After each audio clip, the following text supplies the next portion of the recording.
So if you don't have the desire, attitude, and the focus for something, then it's not gonna happen.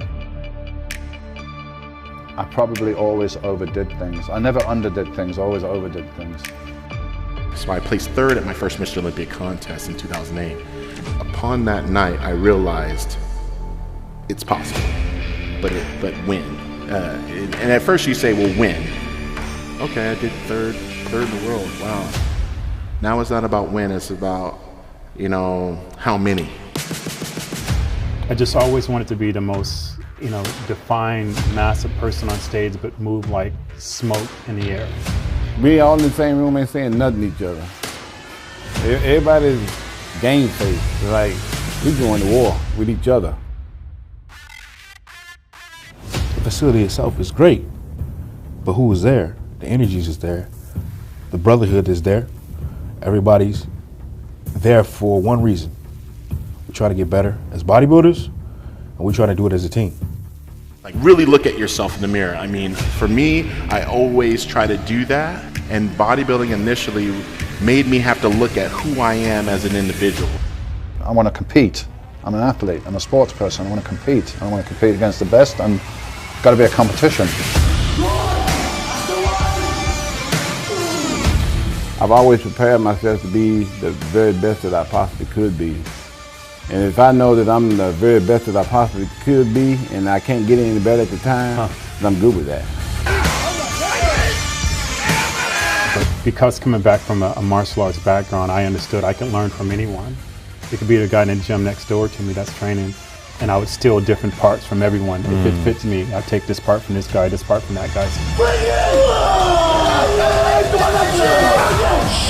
I want to train so hard that I'm trying to make a compelling argument with God and the universe that even if he says no, he's going to be like, well, I got to give it to him because he's just too damn stubborn. I love that. I love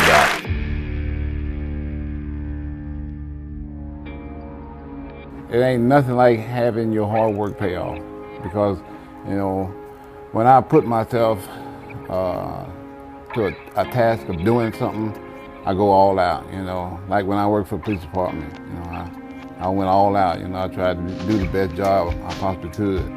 When I was in college, when I was in school, I studied every single night. When you were at Grambling or in high school? Grambling, okay. not high school. Not high school? I did not take high school seriously at all. But at Grambling, I studied every single night. I tried to be the best I possibly could be. When I was playing football there, I was trying to be the best I possibly could be. And it took a long time, but I accomplished everything I wanted to accomplish. But like I said, nothing happened overnight. I'm an introvert. So normally, introverts are extroverts when they're on stage, So I was always uncomfortable on stage, uncomfortable in my skin. But I learned at a young age that if people find out your weaknesses, they'll use them against you. So if I walk out on stage and I'm like, then people are gonna dig deeper. Like, what's wrong with this? Oh, I see this or this. But if I walk out confident and arrogant, they give me a once over and then don't pay attention. Kind of like if I walked into this building and it smelled great, but it didn't look really clean. From the smell of it, I'm gonna relax. I'm gonna look around a little bit, oh, it's okay. But if the room really stunk, but it was spotless, I'm gonna continue looking, where is that? So that's the way it is on stage. If you look confident, people are gonna give you a once over and they're gonna kind of relax. But if you're up there very unconfident and you look at yourself and they're gonna stare you down like, oh, okay, what is it? And they'll start picking things apart. So that was kind of my thought on that whole thing. I did get kind of emotional at times because when you're really going to the core of who you are, not a lot of people ask yourself that question. I would even ask you guys, how many of you this morning looked at yourself in the mirror after you brush your teeth, wash your face? Like, really look at yourself in the mirror. I mean, for me, I always try to do that. And bodybuilding initially made me have to look at who I am as an individual. Do I want to do the training? Okay, fine, I can train. But do I really want to diet? Do I really want to give up time with friends? Do I want to be misunderstood? Am I okay with scrutiny? Because unlike a LeBron James or Kobe Bryant, unlike anything else, You could be criticized about performance in the office, how you speak, maybe how you dress that day or whatever, you didn't close a deal. We're talking about how you look without your clothes on. You know, so a lot of people in here maybe switch outfits. You talk to my fiance, I mean, she probably changes 3-4 times sometimes, you know, did this look good, does this look good? Because, you know, they want to be perfect. Yeah, that's a good point. But imagine your job is to be judged by a panel of judges, fans around the world, about how you look in just this little itty bitty posing trunks. It's like your worst nightmare turned to life.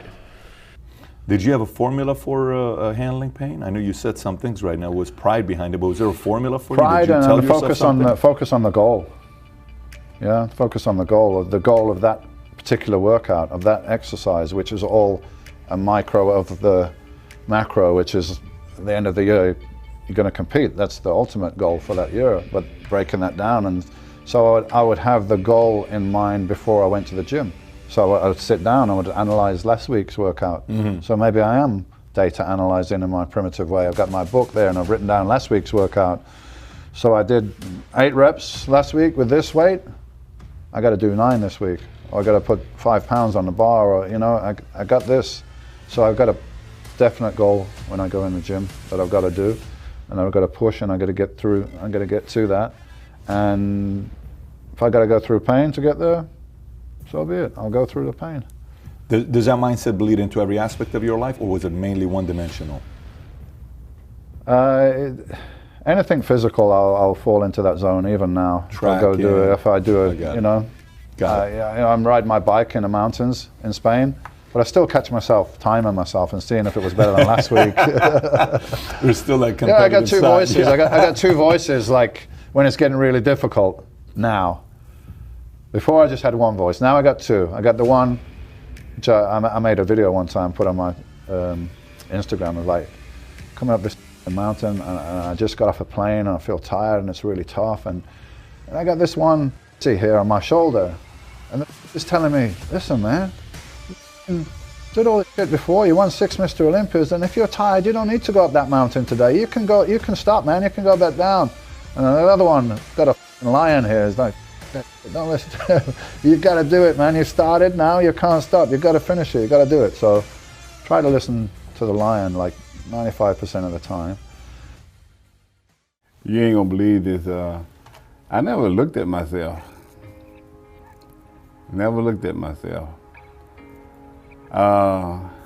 It was always about being in the gym, working out, enjoying myself, and having fun and being healthy. It was never the way I looked.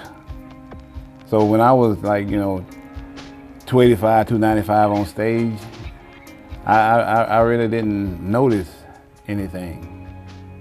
What do you mean when I was 215, huh? What do you mean when you say that? I didn't notice it. People saw the way I looked. I didn't see the way I looked until I saw pictures. So you wouldn't go in front of a mirror at the gym and pose? Nope, never. So Ever. when you're doing squats and you're looking at something, there's not a mirror in front of you, it's a wall? Nope. Seriously? There's no mirror there. If you look at the videos, you'll see there's not a mirror right there in front of me. There were times back when I was backstage and I see a mirror, I turn my head, you know, when I walk past it, because I didn't want to know how I looked. Because I was never in it to look a certain way, you know. I was in it to be good and to be great, but not to look a certain way. That's why I was going to tell you now that, you know, the way I look back then, you know, that was all good and great, but I wasn't in it to look a certain way. I was in it to be great. So now that I'm not even competing anymore, I'm still the same way. I'm not in it to look a certain way. I'm in it just for you know, the enjoyment of being in the gym, working out, and being healthy. So I'm not going for a certain look. I've always just went into the gym to have fun and enjoy myself, and you know, just be in there, but not to look a certain way. I didn't know I had 22-inch arms until somebody told me. And I argued him down, like, no, there's no way. He's like, well, I got a tape measure, you know, I can prove it to you. I'm like, let's bring it out. So, he brought it out, and sure enough, 22 inches. I'm like, wow, that's nice.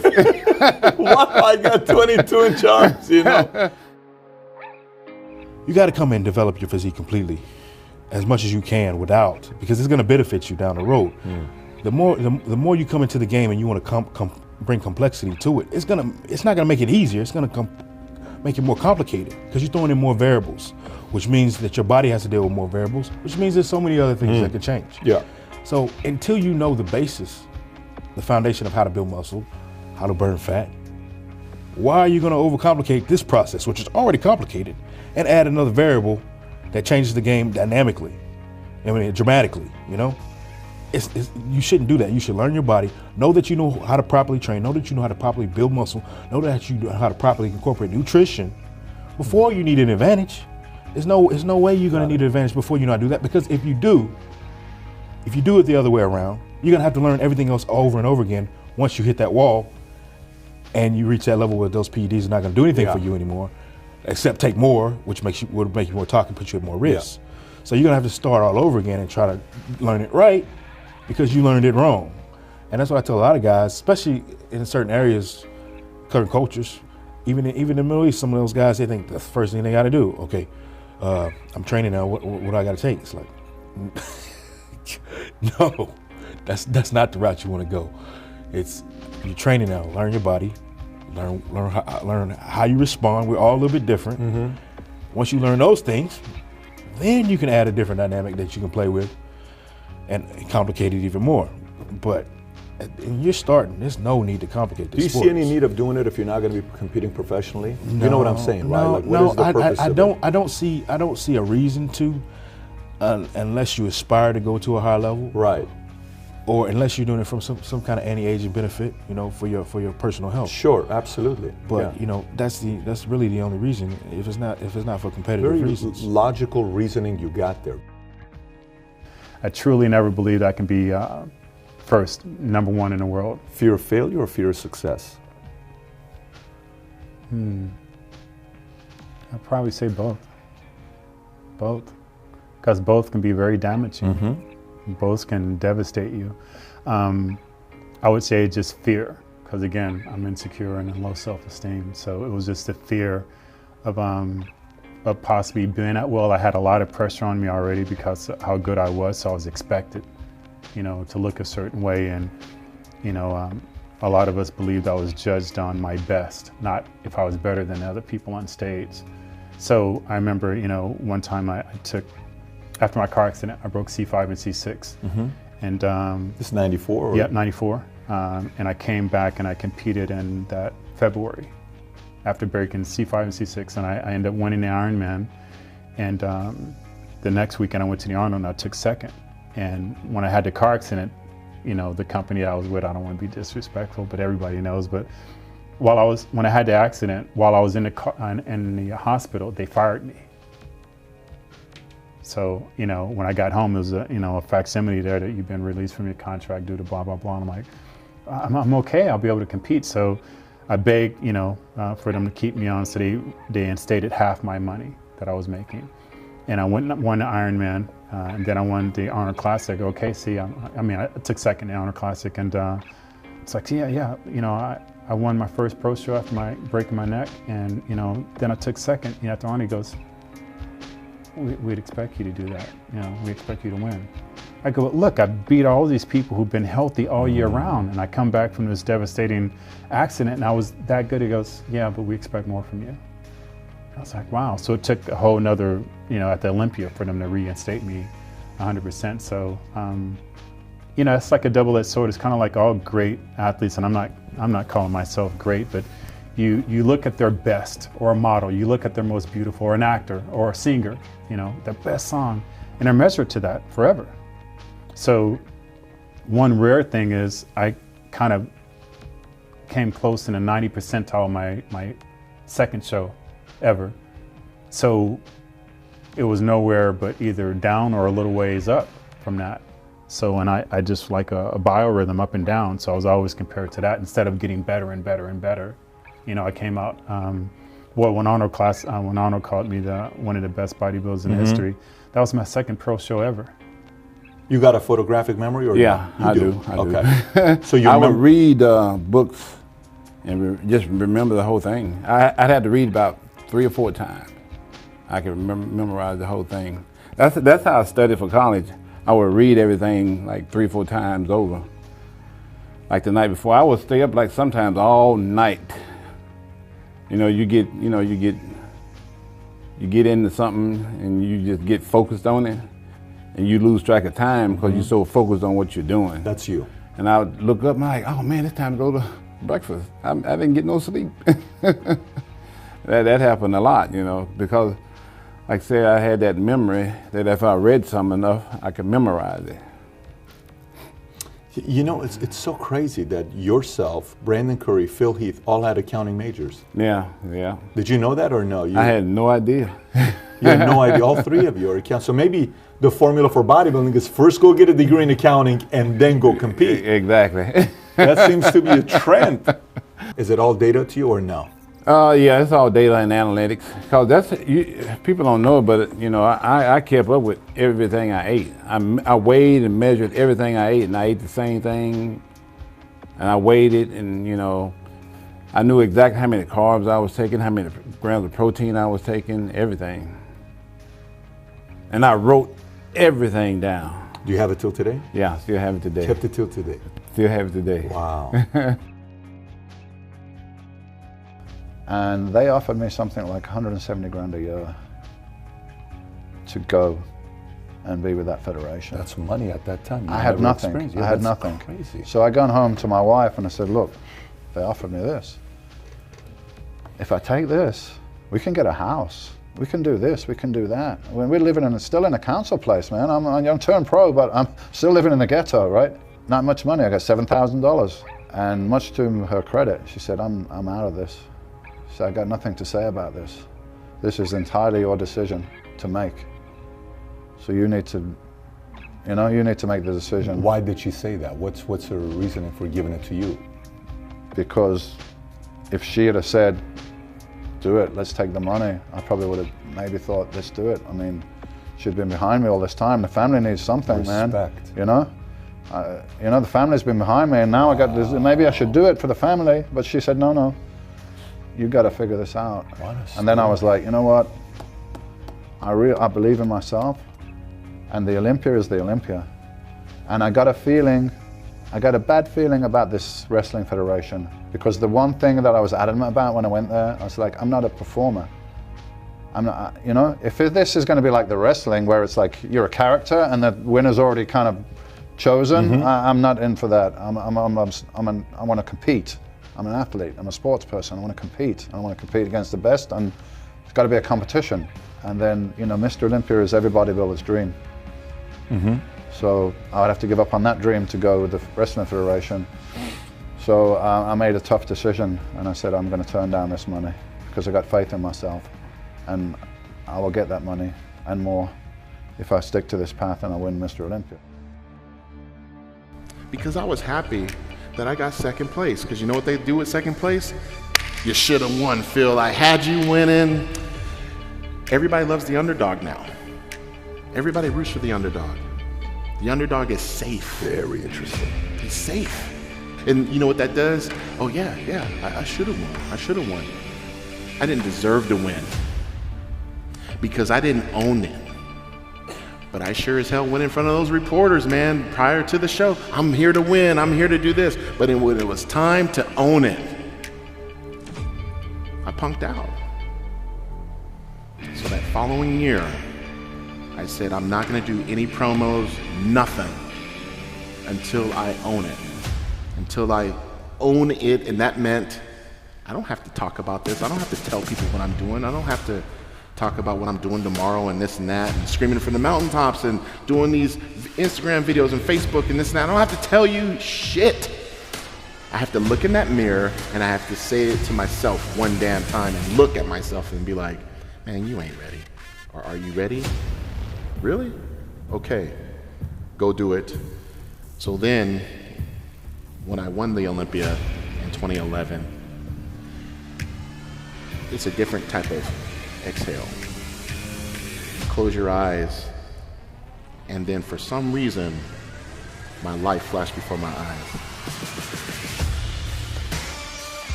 And that's when the tears come, because you're like, you know what? All those little things got me here. From the heartbreak to the lies, to the deceit from others, from the mistakes I made to this and that, got me here. Like you just said, I'm a basketball player, right? Like back then. But it got me here. You damn right I'm happy. So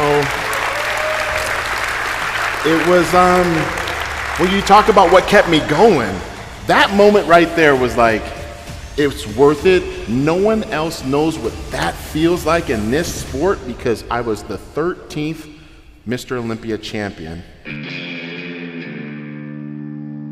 So imagine, only 13 people climb that mountain.